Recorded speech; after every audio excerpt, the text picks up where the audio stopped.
नमस्कार, आप देख रहे हैं अवाम दूध न्यूज और मैं हूं आपके साथ लखन साहू। पानी के बुलबुले सी एक लड़की थी, निकली थी होंठों पर मुस्कान लिए वो घर से, कि पड़ी नज़र शैतानों की और डूब गई नाव इंसानियत की। दरअसल यूपी के हाथरस में 19 साल की लड़की से हुई हैवानियत से पूरा देश का सर एक बार फिर से शर्म से झुक गया है। हाथरस में गुड़िया के साथ जो हुआ वह अमानवीय और दिमाग की नसें चटकाने वाला है। गैंगरेप के बाद निर्मम हत्या और पुलिस ने आधी रात को जो शव जलाकर न्याय किया, उससे एक तिलमिलाहट भी है कि हम किस समाज में जी रहे हैं। बेशक बात सीबीआई जांच तक पहुंच गई है, लेकिन सवाल यह है कि क्या यह सब कुछ आगे नहीं होगा? बेचैन करने वाली ऐसी खबरें क्या आगे नहीं आएंगी? इन सवाल का जवाब ना तो उत्तर प्रदेश के पास है और ना ही उन नेताओं के पास है जो आक्रोश में सियासी आशा तलाशने हाथरस पहुंच रहे हैं। घृणित दुष्कर्मी हर राज्य हर शहर में, हाथरस से भी बड़ी हैवानियत हमें रोज़ दिख रही है। हम कब तक दुष्कर्म की तीव्र वेदना की चीखें सुनते ही रहेंगे? लेकिन इन सब के पीछे का कारण क्या है? कैसे अपराधियों के हौसले मजबूत होते हैं? देश भर में मासूम बच्चियों और महिलाओं के साथ रोजाना बलात्कार, हत्या, एसिड फेंकने जैसी घटनाएं लगभग रोज पढ़ने को मिल जाती हैं। बलात्कार के पहलुओं पर गौर करें तो कुछ प्रमुख कारण सामने आते हैं। नशा आदमी की सोच को विकृत कर देता है, उसका स्वयं पर नियंत्रण नहीं रहता और उसके गलत दिशा में बहकने की संभावनाएं 100% बढ़ जाती हैं। ऐसे में कोई भी स्त्री उसे मात्र शिकार ही नज़र आती हैं और इसी नशे की वजह से दामिनी और गुड़िया शिकार हुई थीं। अभी तक की सारी रिपोर्ट देखी जाए तो 85% मामलों में नशा ही प्रमुख कारण रहा है।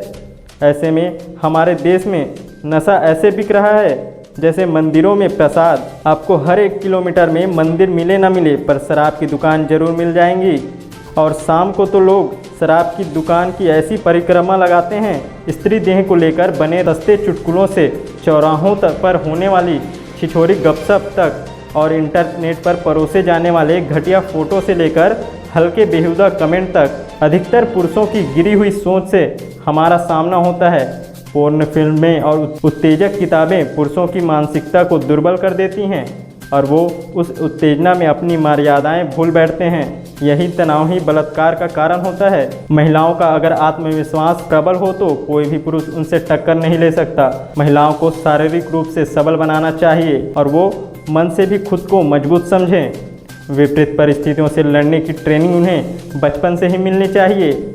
हमारा समाज लड़कियों की परवरिश इस तरह से करता है कि लड़की खुद को कमज़ोर और डरपोक बनाती चली जाती हैं। शारीरिक रूप से सबल बने महिलाएं, हमें अपनी बेटियों को निडर बनाना चाहिए। महिलाओं को अपने साथ अपनी सुरक्षा के साधन हमेशा साथ रखने के लिए हमें उन्हें जागरूक करना चाहिए। महिला अगर डरी सहमी खुद को लाचार समझती है तो उसे परेशान करने वालों का विश्वास कई गुना बढ़ जाता है। महिला की बॉडी लैंग्वेज हमेशा आत्मविश्वास से भरपूर होना चाहिए। अगर भीतर में असुरक्षित महसूस करें तब भी उनकी बेचैनी उसे जाहिर न होने दें। गांव और शहर के सुनसान खंडहरों की बरसों तक जब कोई सुध नहीं लेता, तब यह जगह आवारा और आपराधिक किस्म के लोगों की समय गुजारने की स्थल बन जाती है। फार्म हाउस में जहां बिगड़ैल अमीरजादे इस तरह के काम को अंजाम देते हैं, वहीं खंडहरों और झुग्गी बस्तियों के गुंडे अपना डेरा जमाते हैं। बड़े बड़े नेता, अफसर, उद्योगपति अपना फार्म हाउस बना लेते हैं और वहाँ हकीकत में होता क्या है ये कोई सूद नहीं लेता। यह जगह पुलिस और प्रशासन से दूर जहाँ इन लोगों के लिए सुरक्षित होती है, वहीं एक अकेली स्त्री के लिए बेहद असुरक्षित होती है। महिला के चीख पुकारने पर भी कोई मदद के लिए नहीं पहुंच सकता। बलात्कार के 60% मामले ऐसे ही मामले सामने आए हैं। 5वां है लचर कानून। हमारे देश का कानून लचर है, ये सब मानते हैं।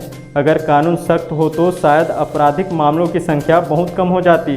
कमज़ोर कानून और इंसाफ मिलने में देर भी बलात्कार की घटनाओं के लिए जिम्मेदार हैं।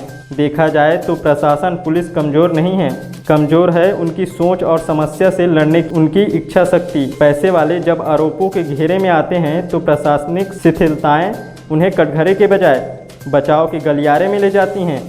पुलिस की लाठी बेबस पर जुल्म में ढाती हैं, पर सक्षम के सामने वही लाठी सहारा बन जाती हैं। अब तक कई मामलों में कमज़ोर कानून से गलियां ढूंढकर अपराधी के बच निकलने के कई किस्से सामने आ चुके हैं। कई बार तो सबूत के अभाव में न्याय नहीं मिलता, ऐसे में अपराधी छूट जाते हैं। पांचवा है बलात्कार को लेकर सख्त कानून हो। आज हमें बलात्कार को धर्म मजहब के चश्मे से नहीं देखना चाहिए। बलात्कारी कहीं भी हो सकते हैं, किसी भी चेहरे के पीछे, किसी भी बाने में, किसी भी तेवर में, किसी भी सीरत में। बलात्कार एक प्रवृत्ति है, उसे चिन्हित करने, रोकने और उससे निपटने की दिशा में यदि हम सब एकमत होकर काम करें तो संभवतः इस प्रवृत्ति का नाश कर सकते हैं।